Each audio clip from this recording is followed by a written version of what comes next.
अस्सलाम वालेकुम मोहतरम नाजरीन। शानी क्रिएटर यूट्यूब चैनल में आपको खुश आमदीद। एक शख्स जिसे लोग टिड्डा कहते थे, अपनी बीवी को लेकर अपने मुकामी गांव से निकलकर दूसरे गांव में सेटल हो गया। फैसला किया कि इस नए गांव में नई शनाख्त पैदा करूंगा। अब लोग मुझे टिड्डा नहीं, पीर साहब कहेंगे। बेगम ने पूछा, वो कैसे? जवाब दिया, इस गांव के चौधरी की बहन के पास एक कीमती हार है। बस तुम वो हार किस तरह चुरा कर ले आओ, फिर देखती जाओ। बेगम ने हुक्म की तामील करते हुए हार को कमाल महारत से चुराया और लाकर टिड्डे को दे दिया। दूसरे जानिब गांव में हंगामा बरपा हो गया। हार की चोरी की खबर जंगल में दरख्तों की तरह फैल गई। टिड्डे ने अपनी बीवी को कहा, जाओ जाकर चौधरी की बहन को बता आओ कि मेरा खामंद बहुत बड़ा बुजुर्ग है, लोगों की गुमशुदा चीजें बरामद करता है। इस बात पर चौधरी अपने घराने और गांव वालों को साथ लेकर टिड्डे के यहाँ हाजिर हो गया और पीर साहब से कहा, जी बताइए, हमारा हार कहाँ हो सकता है? टिड्डे ने रातों रात हार चौधरी के घर की छत पर फेंक दिया था। बताया, आपका हार किसी नुकरानी ने चुराया था, जिसने बाद में खौफजदा होकर आपकी छत पर फेंक दिया। जाकर उठा लो वहां से। हार मिलने के बाद इस इब्तदाई करामत पर सारा गांव पीर साहब का मुरीद हो गया। मगर चौधरी, जो अंधों में काना राजा था, उसे पीर साहब खटकने लगा। गांव वालों को समझाया कि ये शख्स मुझे फराड मालूम होता है, मगर गांव वाले इनकार करते रहे। चौधरी ने पीर साहब को एक और आजमाइश में डाला, मगर खुशकिस्मती से वो इस आजमाइश में भी कामयाब हुआ। लोगों ने चौधरी को समझाया कि अब बस करो, बुजुर्गों पर शक नहीं किया जाता। चौधरी परेशान हो गया और अहद कर लिया कि जो भी हो, मैं इस पीर का बांडा फोड़ कर ही छोड़ूंगा। आखिर एक दिन चौधरी ने ऐलान किया कि कल खुले मैदान में तमाम गांव के लोग इकट्ठे होंगे। अगर पीर साहब ने बता दिया कि मेरे हाथ में क्या है, तो मैं सबके सामने इसके हाथ पर बैत हो जाऊंगा। सब लोग पीर समेत मैदान में पहुंच गए। चौधरी घर से निकला तो सोचता रहा कि हाथ में क्या पकड़ा जाए। अचानक उसकी नजर एक टिड्डे पर पड़ गई। उसने पकड़ने के लिए हाथ बढ़ाया तो वो फुदक गया। फिर हाथ बढ़ाया, फिर फुदक गया। तीसरी दफा में पकड़ा गया।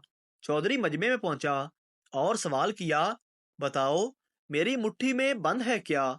इससे पहले कि पीर साहब जवाब देता कि नाज पान मसाला, एक गहरी सोच में पड़ गया। उसे अपनी शामत नजर आई। दो बार तो जैसे तैसे बच गया था, मगर इस बार बचना नामुमकिन था। लिहाजा मायूसी में आसमान की तरफ चेहरा उठाया और अपने आप को कोसते हुए कहा, हाय रे टिड्डे, पहली छलांग में तू बच गया था, दूसरी छलांग में भी तू बच गया था, मगर अब तीसरी दफा तुम गिरफ्त में आ गए। ये सुनते ही चौधरी टिड्डा अलमरूफ पीर साहब के पांव से लिपट गया। दाढ़े मार मार कर माफिया मांगने लगा। कहा, कोई माने ना माने, मैं तो मानता हूं कि तुम पीरो मुर्शद हो। एक औरत अपनी किसी दिली मुराद के हसूल के लिए पीर साहब के आस्थाना पर हाजिर हुई। पीर साहब ने मसला सुनने के बाद फरमाया, बीबी, ये काम बहुत मुश्किल है। मुझे इसके लिए बड़ी सख्त और कठिन चिल्ला कशी करना होगी, और इसके साथ साथ मुझे थोड़ी रकम भी दरकार होगी। औरत ने पूछा, पीर साहब, कितनी रकम की जरूरत होगी? पीर साहब ने फरमाया, इतनी ज्यादा रकम नहीं चाहिए, बस यही कि दुनिया में कमोबेश 1,24,000 अंबिया आए हैं, लिहाजा हर नबी के नाम पर 1 रुपया देना होगा।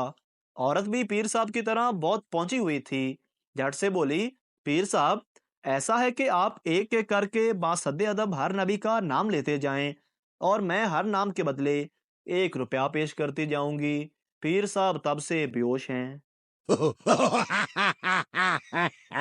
टीचर, इंसान वो है जो दूसरों के काम आए। बच्चा, मैडम, इम्तिहान में तो ना आप इंसान बनती हैं और ना आप हमें इंसान बनने देती हैं। चार सरदार ट्रेन के पीछे भाग रहे थे। दो सरदार ट्रेन पर चढ़ने में कामयाब हो गए।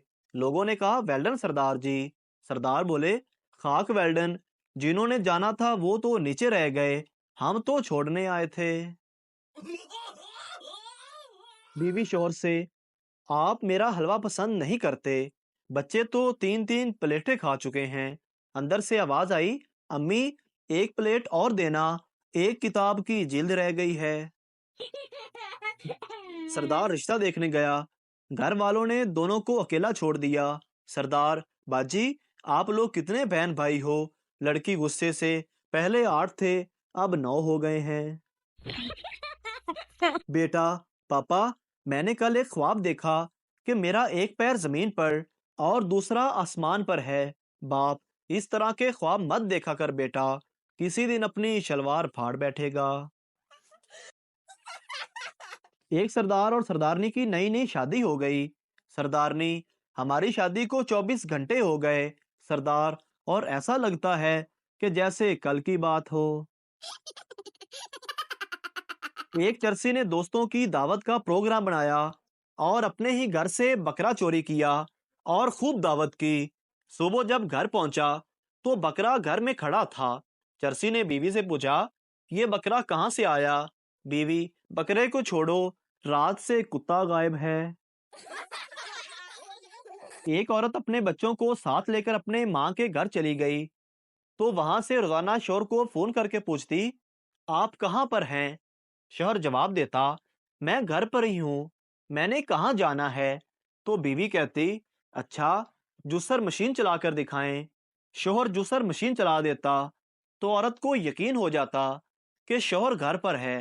ایسا روزانہ ہوتا تھا۔ ایک دن بیوی بتائے بغیر واپس آئی تو گھر پر تالا لگا ہوا تھا۔ تو پڑوسن سے پوچھا: کچھ پتا ہے یہ کدھر گئے ہیں؟ پڑوسن نے جواب دیا: پتا نہیں، لیکن ہر روز صبح جوسر مشین لے کر نکل جاتے ہیں اور رات کو 2 بجے واپس آتے ہیں۔ سردار اپنے دوست سے: یار، میں اپنا کتا بیچنا چاہ رہا ہوں۔ دوست: یار، میں خرید لیتا ہوں، یہ وفادار تو ہے نا؟ سردار: ہاں یار، بہت زیادہ، پہلے بھی 3 بار بیچ چکا ہوں، ہر بار بھاگ کر میرے پاس واپس آ جاتا ہے۔ ایک آدمی کا انتقال ہو گیا تو ایک دوسرا آدمی اس کی بیوی کے پاس آیا اور بولا: کیا میں اس کی جگہ لے سکتا ہوں؟ بیوی بولی: مجھے کوئی اعتراض نہیں، لیکن آپ قبرستان والوں سے پوچھ لیں۔ نکاح کے وقت مولوی نے لڑکی سے پوچھا: فلاں بنتے فلاں، کیا یہ لڑکا فلاں بن فلاں 7 حق مہر شرعی مبلغ 50,000 کے تمہیں قبول ہے؟ لڑکی نے غصے سے کہا: اگر قبول نہ ہوتا، جو یہ اتنا سج دھج کے بیٹھی ہوں تو کیا ایسے ہی بیٹھی ہوں؟ فضول سوال نہ کریں اور نکاح پڑھائیں۔ مولوی لڑکے سے: بیٹا، یہ لڑکی فلاں بنتے فلاں 7 اپنی 100 گز لمبی زبان کے تمہیں قبول ہے؟ حوالدار نے تھانے دار کو فون کیا: جناب عالی، ہماری حدود میں قتل کا جرم ہوا ہے۔ ایک عورت نے اپنے خاوند کو سر پر بیلن مال کے ہلاک کر دیا ہے۔ تھانے دار: کیوں؟ کیا وجہ تھی؟ حوالدار: جناب عالی، ملزمہ نے فرش کو تازہ تازہ پوچھا لگایا تھا اور فرش ابھی گیلا تھا کہ خاوند جوتوں سمیت اندر چلا گیا۔ تھانے دار: ملزمہ کو گرفتار کر لیا ہے؟ حوالدار: نہیں جناب، وہ ابھی تک کچن میں ہے اور گرفتار نہیں کیا۔ تھانے دار: وہ کیوں؟ حوالدار: ہم انتظار کر رہے ہیں کہ پہلے کچن کا فرش خشک ہو جائے۔ خاوند: تمہارے باپ کی آگ لگانے کی عادت ابھی گئی نہیں؟ بیوی: اب کیا ہو گیا؟ خاوند: پھر پوچھ رہے تھے کہ میری بیٹی سے شادی کر کے خوش تو ہونا۔ شدید آندھی کی وجہ سے ساتھ والے گھر کی لڑکی کا دوپٹہ میرے گھر کی کھڑکی پہ آ گرا۔ سوچا کہ اس کو جا کے واپس دے آؤں، لیکن پھر دیکھا کہ اس کو پیکو نہیں ہوئی تھی۔ صبح اٹھ کر سب سے پہلے جا کر دوپٹے کو ستاروں والی پیکو کروائی اور جا پہنچا اس کے دروازے پر۔ دروازہ کھٹکھٹایا تو وہ بولی: جی کون؟ میں: یہ وہ دوپٹہ لے لیں، آندھی سے اڑ کر ہمارے گھر آ گیا تھا۔ وہ مسکرائی اور کہنے لگی: وہ میں نے آپ کے دوپٹے کو پیکو بھی کروا دی۔ یہ سن کر اس نے دل دہلا دینے والا انکشاف کیا، ایک لمبا سا کہکا لگایا اور بولی: یہ دوپٹہ تو نہیں، ابا جی کی دھوتی ہے جو دھو کر ڈالی ہوئی تھی۔